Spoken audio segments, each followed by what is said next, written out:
For the next couple class periods, we're going to take a musical composition, Ode to Joy, and we're going to transpose it into code, and then we're going to mix it so that it has, a rhythm, backbeat, and samples. Okay, so today's class we're going to start with just transposing the code from our musical notation into coding notation.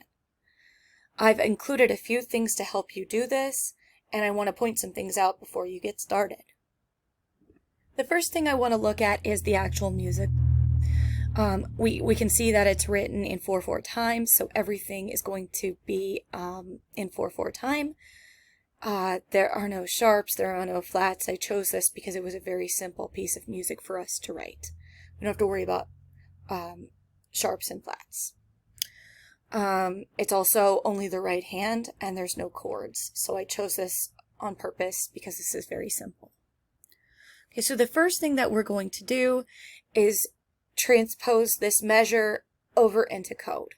And in order to do that, I have included the SonicPy reference sheet for you in this assignment, so you can, I would recommend actually printing the Ode to Joy musical notations out and the reference sheet out, and then I would recommend transposing the music by physically writing the letter underneath the number in case you're having trouble figuring out what the note is.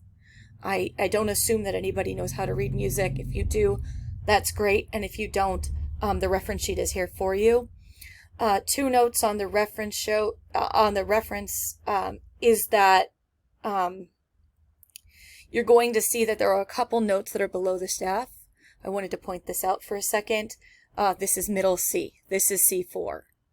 Okay, you're not going to see it over here. It goes below the staff. If we were to extend the staff out, that's where it would go. So middle C is where we're going to start. At C4, that's what SonicPy uses for its beginning notation, C4. The C in the face up here is going to be 1 octave higher than middle C. So if you were writing that in notation, it would be C5. Okay, and so that's something to note. The only other note that's not on your reference sheet is the one after this. This is D. Okay, so the D is also not on your reference sheet, so it goes C, D, E, which makes sense. And then you can see that E is on the scale, then F is G, everything else is on there. So I just wanted to point that out to you. The other thing that I wanted to point out to you is the note values. That's also included. Remember, in SonicPy, the default is 1, and sleep 1 would be to hold the note for 1 count. Okay, so 1 count would be a quarter note here. So most of this song is written in quarter notes. There are some half notes and there are some eighth notes. So I just wanted to point that out to you. If you have a half note, it increases from 1 because you're holding it for half the measure to 2. Okay, and then an eighth note and a quarter note would be percentages of 1. So for example, a quarter note would be 1, and then your eighth note would be half of your quarter note, so 0.5 or half. So you're going to put it for 0.5 is how it would be notated in SonicPy. So I've created a little bit of script to show you how you would start to annotate this from one to the other.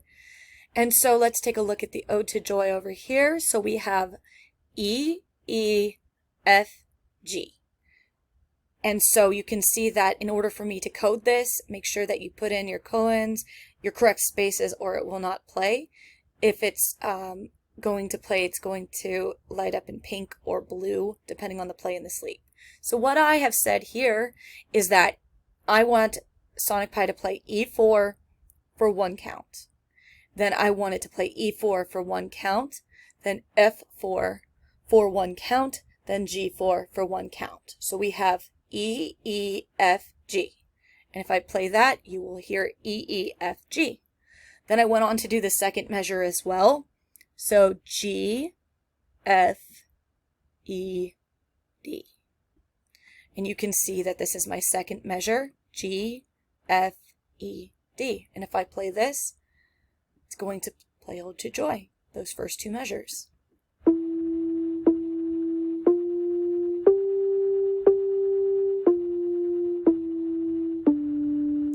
Okay, so I suggest that you write down the musical notes over here on paper using the reference sheet and then try to program this in. I think it'll go a lot smoother if you can break it down into measures and then program that measure, run it, play it, make sure it sounds right, and then continue on to the next measure. So all you're going to do for today is just write the code here and then save it as a TXT file and send it in to me. And then save this because we're going to need to use this because we're going to play with this once you get it all written.